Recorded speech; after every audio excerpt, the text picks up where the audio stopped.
자, 한국에서 세일즈를 한다면 설득이 특히 중요합니다. 왜일까요? 한국인은 특히나 설득에 완전 예민하거든요. 그렇다면 어떻게 해야 설득을 잘할 수 있을까요? 설득을 잘하고 싶다면 꼭 알아야 할 세 가지 원칙이 있습니다. 한국인을 대상으로 10년을 영업한 제가 이 핵심만 딱 요약해서 여러분의 시간을 아껴 드리겠습니다. 반갑습니다. 당신 손에 세일즈 마스터키를 쥐어드릴 영업 왕 마스터 양입니다. 여러분, 성과가 좋은 세일즈맨들의 공통점이 뭔지 아십니까? 첫 번째 바로 설명을 쉽게 한다는 겁니다. 쉽게 설명해야 쉽게 계약이 된다는 거죠. 그런데 세일즈 현장에서 보면 제가 정말 답답한 게 어려운 전문 용어를 너무 많이 사용하는 분들이 너무 많다는 겁니다. 모든 고객들은 이렇게 마음의 벽이 있습니다. 전문 용어를 줄줄줄줄 남발하면 그 말들이 이렇게 벽으로 겹겹이 쌓이게 됩니다. 자, 그럼 어떻게 되겠습니까? 고객의 마음의 벽은 점점 높아지고 두꺼워져서 여러분들에게 넘어올 수 없습니다. 반대로 쉬운 표현들은 오한마처럼 고객의 마음의 벽을 깨부셔줍니다. 그렇게 마음의 벽이 낮아지면 여러분에게 쉽게 마음을 열 수 있다는 거죠. 지금 이 얘기를 듣고 바로 댓글 달고 계신 분들이 있을 것 같은데요. 전문 용어를 써줘야 신뢰가 생기고 너무 쉽게 설명하면 상품의 가치가 떨어집니다. 뭐 좀 알고 말씀하시길? 자, 이런 댓글 다신 분들은 꼭 있습니다. 자, 절대 긁힌 거 아닙니다. 네, 농담이고. 물론 틀린 말은 아닙니다. 당연히 전문 용어를 쓰면 똑똑해 보이고 신뢰가 가죠. 세일즈하는 상품에 따라 필요하기도 합니다. 자, 똑똑한 이미지가 필요한 경우에는 의도적으로 전문 용어를 쓸 수도 있겠죠. 그런데 모든 고객들에게 그럴 필요는 없다는 겁니다. 고객들은 여러분이 똑똑해 보이는 것에는 전혀 관심이 없습니다. 그 상품이 자신의 문제를 해결해 줄 수 있는지에만 관심이 있다는 거죠. 특히나 요즘 사람들은 쇼츠나 릴스, 틱톡 때문에 도파민으로 뇌가 절여져 있습니다. 조금만 어렵고 재미없으면 관심을 가지지 않는단 말이죠. 그러면 전문 용어를 써야 하는 상황에 어떻게 할까요? 간단합니다. 전문 용어를 사용하고 나서 다시 한번 더 쉽게 설명을 해주는 거죠. 오늘의 포인트는 쉽게입니다. 자, 예를 들어 보겠습니다. 만약 여러분이 사업을 하고 있다고 가정해 봅시다. 자, 그런데 자금이 부족해서 이 정책 자금 컨설팅을 진행하게 됐죠. 먼저 첫 번째 컨설턴트의 설명을 들어보겠습니다. 대표님께서는 기술보증금으로 진행하셔야 되는데요. 기술력만 증명하시면 시중은행에 비해 저금리로 보증을 받는 간접 자금입니다. 자, 이렇게 설명합니다. 그리고 두 번째는 이렇게 설명합니다. 대표님, 기술보증기금이라는 기관이 있습니다. 이 기관은 대표님의 회사의 기술력이 좋으면은 대신 보증을 쓰고 자금을 내주는 기관이고요. 자, 여기서 보증을 서주면 은행에서도 쉽게 융자를 하게 도와줍니다. 거기다가 금리도 매우 낮죠. 자, 여러분이라면 누구와 계약을 하시겠습니까? 당연히 두 번째 컨설턴트죠. 꼭 어려운 말을 남발해야만 전문가처럼 보이는 게 아닙니다. 오히려 어려운 말을 쉽게 설명해야 전문가처럼 보인다는 거죠. 자, 이런 말 있죠. 제가 영업을 하면서 가장 좋아하는 말인데, 쉽게 설명하지 못한다면 충분히 이해하지 못한 거다. 어렵게 말할수록 충분히 이해하지 못했다는 거죠. 자, 왜 이런 현상이 일어나는지 심리학적으로 보면요. 존 스웰러라는 심리학자가 연구한 전문성 역전 효과가 있습니다. 쉽게 말하면 초보자에게 설명할 때와 전문가에게 설명할 때는 완전히 다르게 설명해야 된다는 거죠. 전문가에게는 효과적인 설명이 초보자에게는 오히려 독이 될 수 있다는 뜻입니다. 정책 자금을 잘 모르는 고객은 완전 초보자입니다. 이런 초보자에게 시중은행이니 간접자금이니 어려운 용어를 쏟아부으면 어떻게 되는지 아십니까? 고객의 뇌에서는 거부 반응이 일어나기 시작합니다. 우리 뇌에는 작업기억이라는 이 능력이 있는데요. 무언가를 할 때 일시적으로 사용되는 순간 기억력이란 말이죠. 자, 그 용량이 이만큼이라 치면요. 어려운 말이 막 쏟아질 때 이렇게 그 어려운 단어들로 용량이 다 차버린 거죠. 더 이상 들어갈 용량이 없어져 버리는 겁니다. 이게 이해가 돼야 처리가 되는데 처리가 안 되니까 계속 쌓여버리는 겁니다. 자, 그렇게 되면 고객은 더 이상 컨설턴트의 말을 듣지 않고 흘려버리죠. 왜? 용량이 닫혀서 더 이상 듣고 싶지 않은 겁니다. 반대로 두 번째 컨설턴트처럼 정부가 믿고 보증해 주겠다는 뜻이다. 은행에서도 쉽게 융자를 해준다. 자, 이런 식으로 쉽게 설명하면 이렇게 쌓이지 않고 바로바로 처리가 되고요. 고객은 바로 이해가 되기 때문에 거부감이 안 생기죠. 이게 바로 진짜 전문성입니다. 복잡한 걸, 어려운 걸 상대방 수준에 맞게 쉽게 풀어내는 능력 말입니다. 자, 있는 척하고 어렵게 말하는 건 누구나 할 수 있죠. 누구나 할 수 있죠. 잘난 척하는 거는. 자, 그런데 어려운 걸 쉽게 설명하는 건 진짜 실력자만 할 수 있다는 거 절대 잊지 마십시오. 자, 두 번째는 비유입니다. 비유.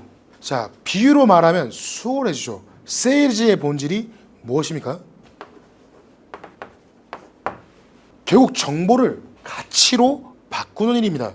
자, 그런데 고객들은 정보만 들으면 지루해한단 말이죠. 바로 이때 비유화법을 사용해서 말을 하면 복잡한 내용을 단순하게 정리해 줍니다. 상품의 장점을 고객이 상상하도록 만들어서 공감을 이끌어내고요. 그 공감은 상품의 가치가 높다고 느끼게 만듭니다. 이 상품의 장점도 결국은 정보입니다. 그런데 그 정보를 비유를 통해 가치로 만들어주는 거죠. 실제 사례 하나 들어보겠습니다. 제가 보험 영업을 할 때 이 팀워의 사례인데요. 자, 보통 보험을 팔 때 어떻게 하냐면요.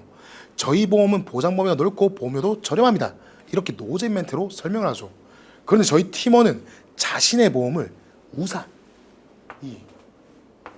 우산에 비유했습니다. 자, 고객님, 보험이란 건 결국 우산과 같은 겁니다. 맑은 날에는 우산이 짐이 될 수도 있지만, 그런데 비가 오기 시작하면 우산이 있는 사람과 없는 사람은 차이가 드러납니다. 저희 보험도 마찬가지입니다. 건강할 때는 보험료가 아깝다고 생각할 수 있는데요. 정말 필요한 순간이 오면 고객님의 든든한 우산이 되어 줄 겁니다. 비를 막아주겠죠. 어떻습니까? 자, 이 비유를 들은 고객은 보험의 필요성을 체감합니다. 누구나 비 오던 날 우산 없이 비를 맞은 경험이 있죠. 그 찝찝한 경험. 근데 이렇게 누구나 공감할 수 있는 비유는 상품의 필요성을 더 강하게 만들어 준다는 거죠. 자, 심리학에서 말하는 개념적 혼합 이론이라는 게 있습니다.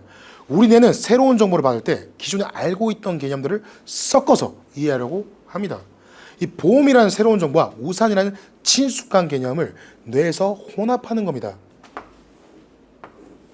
이렇게 두 개념이 겹치는 부분에서 새로운 의미가 탄생합니다. 자, 우산의 필요성이라는 특성이 보험에 그대로 이식이 되는 거죠. 이를 공감의 언어라고도 부르는데요. 고객이 이미 알고 있는 대상에 상품을 연결시키는 겁니다. 고객의 경험과 감정이 상품에 자동으로 전달된다는 거죠. 결국 우리 상품은 최고입니다 라고 말하는 것보다 우리 상품은 우산과 같습니다 라고 말할 때 고객은 우산에 대한 필요성을 상품으로, 보험 상품에 투영하게 되는 겁니다. 자, 마지막 세 번째는 공간이 없네요. 바로 유추입니다. 이건 진짜 설득 화법 중에서 고급 기술인데, 유추라는 것은 고객이 완성된 답을 주는 게 아니라 힌트만 주고 고객 스스로 결론에 도달하게 만드는 방법이죠.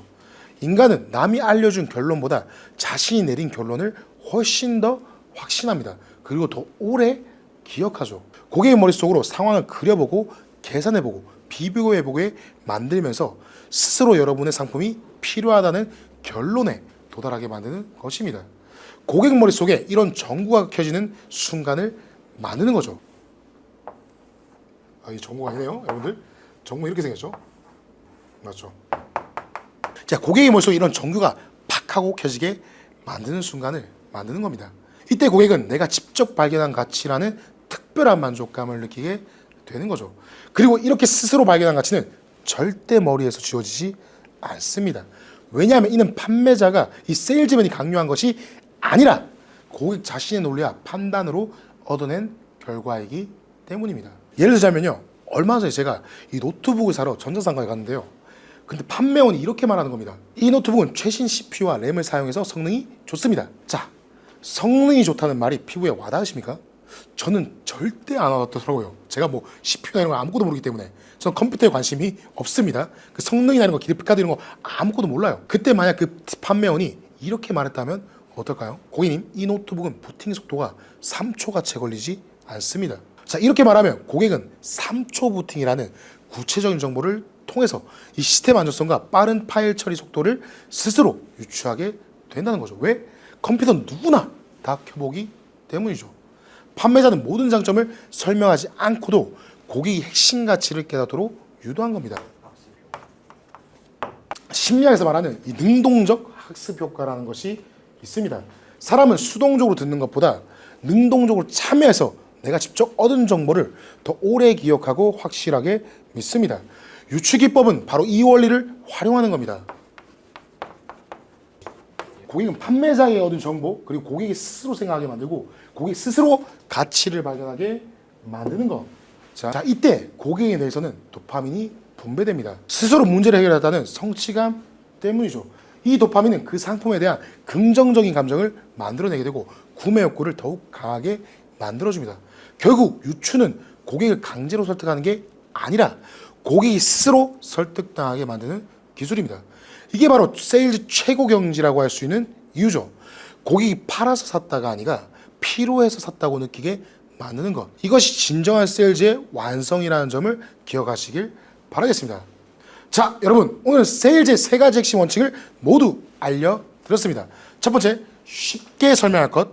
둘째, 비유로 말하라. 세 번째, 유추의 기술. 자, 이 3가지만 제대로 익히셔도 여러분의 세일즈 실력은 확실히 달라질 겁니다. 자, 그런데 여기서 한 가지 더 말씀드리고 싶은 게 있습니다. 바로 끊임없는 배움의 자세입니다. 영화감독 스티븐 스필버그 다들 아실 겁니다. 이 스티븐 스필버그는 영화 학교에서 3번이나 낙방했고 결국 독학으로 영화를 공부해야 했습니다. 그런 그가 했던 말은 우리에게 큰 울림을 주는데요. 인생은 3세번이라는 말이 있죠. 제가 정말 좋아하는 말인데요. 스필버그가 정확히 그 3세번을 보여주는 사례인데 첫 번째 떨어지고 두 번째 떨어지고 세 번째도 떨어졌지만 포기하지 않았기 때문에 결국 거장이 될 수 있었던 거죠.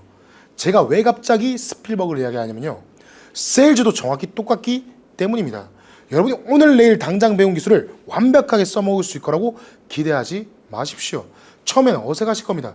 비유가 어색하게 느끼실 수도 있고 유추질문을 던졌는데 고객이 엉뚱한 답을 할 수도 있습니다. 그런데 그게 정상입니다.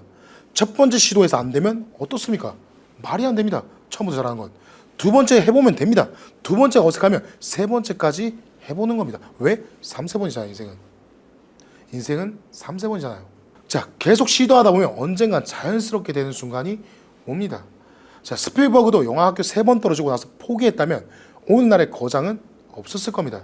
세일즈도 마찬가지입니다. 정답이 정해져 있는 게 아니란 말이죠. 그래서 계속 배우고 계속 시도해야 한다는 겁니다. 그러니까 오늘부터 하나씩 시도해 봅시다. 작은 것부터 시작하십시오. 첫 번째 시도에서 어색해도 괜찮습니다. 두 번째 시도에서 고객의 반응이 미적지근해도 괜찮습니다. 세 번째, 네 번째 포기하지 않고 계속 시도하다 보면 분명히 손에 익는 순간이 올 겁니다. 자, 스필버그가 배우는 것을 멈추지 않았듯이 여러분도 포기하지 마시고 계속 도전하십시오. 여러분의 끈질긴 도전을 응원합니다. 파이팅! 여러분, 제가 지금 세일즈 PT를 준비하면서 여러분들 영업 실적을 정말 10개, 누구나 10배 이상 성장시킬 수 있는 이 세일즈 PT 사업을 준비하고 있습니다. 그래서 만약 여러분들께서 저 목이 아침마다 피가 나올 정도로 제 모든 노력을 다 쏟아붓고 있는데요. 만약 여러분들 정말 영업으로 정말 좋은 컨텐츠를 만나보고 싶다면은 자, 제 5년, 10년, 11년의 모든 여력이 궁금하시다면 자, 고정 댓글 링크를 확인해 주시고요. 목이 터져라! 열심히 하는 저희 영어왕 마스터 채널 구독, 좋아요, 알림 설정까지 부탁드리고요. 그럼 오늘도 힘차게 마무리하겠습니다. 네버 기워! 당신의 손에 세일즈의 마스터키를 쥐어드릴 영업왕 마스터 양이었습니다. 수고하셨습니다.